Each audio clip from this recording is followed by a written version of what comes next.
Falamos das emoções e sabemos que as emoções perpetuadas, elas se transformam em sentimentos, né? E esses sentimentos, quando não bem administrados, eles podem nos adoecer. Por exemplo, o ressentimento pode nos causar um câncer.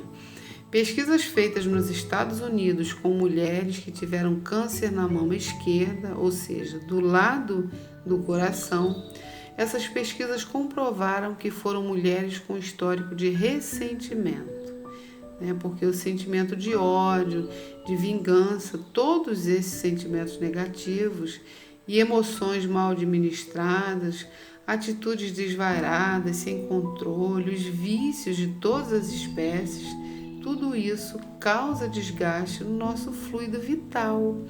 Daí o número de pessoas que chegam no plano espiritual por causa do suicídio involuntário é bastante grande, né? E isso nos traz uma reflexão importante. O que é que tem nos faltado verdadeiramente? Por que é que diante de tantas facilidades, tantas possibilidades, optamos pelos caminhos que vão nos levar à perdição, né? A porta larga, né? E em conhecida passagem do Evangelho, Jesus exorta os homens a que entrem pela porta estreita, alertando que a porta larga, né? Que larga é a porta e espaçoso o caminho que conduz à perdição, e muitos são os que entram por ela. E porque estreita é a porta e apertado o caminho que leva à vida, e poucos há que a encontrem. Isso está em Mateus capítulo 7, versículos 13 e 14. E o Espírito Emmanuel, né, ele ajuda a entender essa metáfora, essa passagem de Mateus. No livro Ceifa de Luz, ele assevera que o nosso dever é a nossa escola, e que a senda estreita a que se refere Jesus é a fidelidade que nos cabe manter limpa e constante no culto às obrigações assumidas diante do bem eterno. Então, nós precisamos estar vigilantes para não nos perdermos, afinal, foi escolha nossa. Emmanuel ainda afirma que para sustentá-la é imprescindível sacrificar no santuário do coração tudo aquilo que constitua a bagagem de sombra no campo de nossas aspirações e desejos. Então precisamos sacrificar, não é? Esses desejos, essas necessidades que criamos e que não nos pertencem. Nessa reflexão de Emmanuel, fica claro que a passagem pela porta estreita implica o cumprimento dos próprios deveres, né? Dos nossos deveres, o que o homem apenas consegue mediante o sacrifício dos vícios, das paixões negativas. Os deveres que a vida impõe representam um programa de aprendizado e sublimação, né, traçado antes da reencarnação, né, o qual o Espírito se propôs a cumprir. É o que disse, foi o que eu acabei de dizer, fomos nós que escolhemos, né? E a gente sabe que nada disso é fácil, né? Quando a gente chega aqui com todos esse chamado, né, da vida material, a gente acaba se distanciando da proposta de seguir aquele que nos criou, né? Porque Jesus disse: eu sou o caminho, a verdade e a vida. Ninguém vai ao Pai senão por mim. Então precisamos nos apegar a Jesus. Jesus nos deu um roteiro a ser seguido, que é os seus ensinamentos, mas invigilantes que somos, né? Insistimos em sair da rota, jogamos fora a bússola que nos levará àquele que é o nosso Criador e nos perdemos nos vícios, nos deixamos levar muitas vezes pelas paixões, né? Não buscamos o equilíbrio das nossas emoções, dos nossos sentimentos, permitindo que se transformem em sentimentos doentios, e quando chegamos do outro lado, nos comportamos como crianças ingênuas, né? Alegando que não sabíamos de nada. Suicida eu? Ué?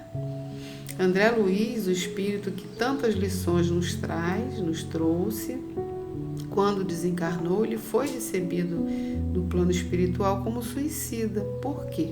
Ele fazia uso de álcool, cigarros, era um homem afeito aos exageros, trabalhava em demasia, mas ele de fato não tinha conhecimento dessas situações. Mas nós que aqui estamos ouvindo essas explanações, já não podemos nos dizer ignorantes nesse assunto, não é, meus irmãos? Por quê, né? Por que será que está havendo toda essa enxurrada de transtornos mentais, né, na atualidade, nesse século? Porque os tempos são chegados em que estamos sendo obrigados a nos deparar com algumas realidades, né, que há algum tempo não fazia parte da nossa vida. Cada dia mais estamos sendo convidados a nos deparar com a certeza de que somos imortais, de que a vida é eterna. Porque enquanto acreditávamos que tudo se acabava lá no túmulo, talvez nos conformássemos de alguma forma em viver e usufruir tudo isso que o mundo, né, nos apresenta. Mas agora estamos sendo alertados de que, palavras de Paulo na sua primeira carta aos Coríntios, tudo é lícito, mas nem tudo convém. Isso de uma maneira muito forte, acredito que a doutrina espírita tenha grande participação nesse processo. Precisamos entender que, conforme está escrito em Mateus, capítulo 26, com toda certeza afirmo que de maneira alguma sairás dali enquanto não pagares o último centavo.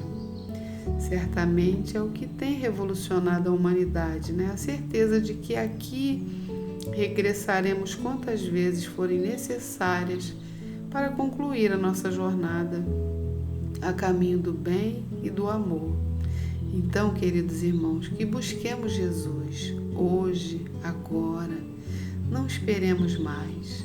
Busquemos nos esforçar para nos desvencilhar dos nossos vícios morais, da falácia desnecessária, das paixões que nos causam arroubos, que avassalam então as nossas consciências, para que depois nos arrependamos.